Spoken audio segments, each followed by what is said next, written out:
ऐया, गांव में कुछ अजीब चल रहा है। अमावस्या की रात एक औरत को पेड़ पर नाचते देखा गया है। लोग कह रहे हैं वो तुम्हारी मां की आत्मा है। नंदू भैया को बुखार चढ़ गया है। सब डर में हैं, तुम आ जाओ। चंदू के हाथ से चिट्ठी कांप कर गिर गई। मां, जिसका चेहरा वो धुंधला याद करता था, जिसकी गोद उसे बमुश्किल याद थी, जिसकी मौत की कहानी हर साल गांव में कोई न कोई बता देता था, अब वो मां भटक रही है। चंदू ने तुरंत छुट्टी की अर्जी दी। अफसर ने कहा, तुम अमावस्या की बात कर रहे हो, वन क्षेत्र के कई हिस्सों में भी उस दिन अजीब घटनाएं होती हैं।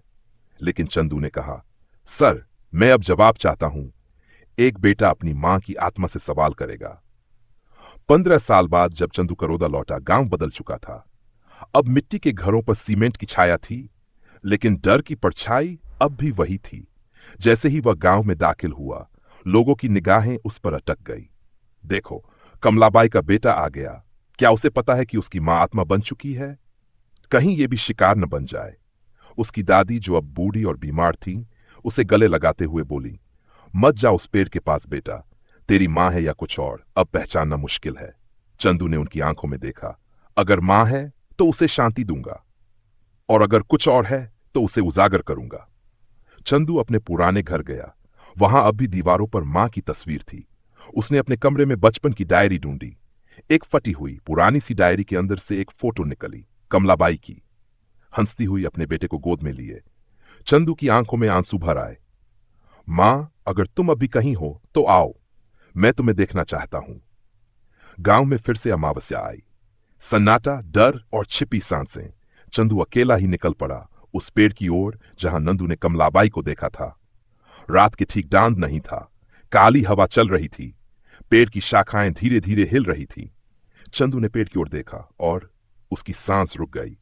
शाखाओं के बीच एक सफेद आकृति थी, सारी खुले बाल, और वह वही चाल जैसे नृत्य कर रही हो। चंदू की आंखें फटी रह गईं। मां, वह आकृति कुछ पल के लिए थमी। फिर एक आवाज आई, धीमी मगर साफ, चंदू, मेरा चंदू। चंदू कुछ कदम आगे बढ़ा, पर तभी पूरी हवा कांप उठी।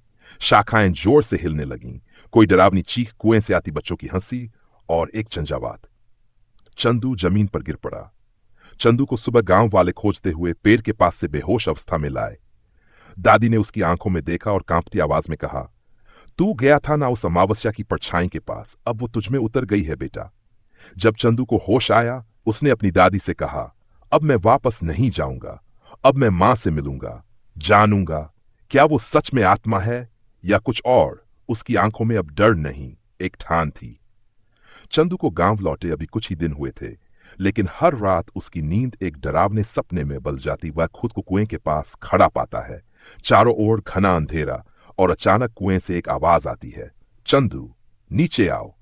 पानी का सतह धधकने लगता है और उसमें मां का चेहरा, आंखें खुली, होंठ हिले, मैं यही हूं।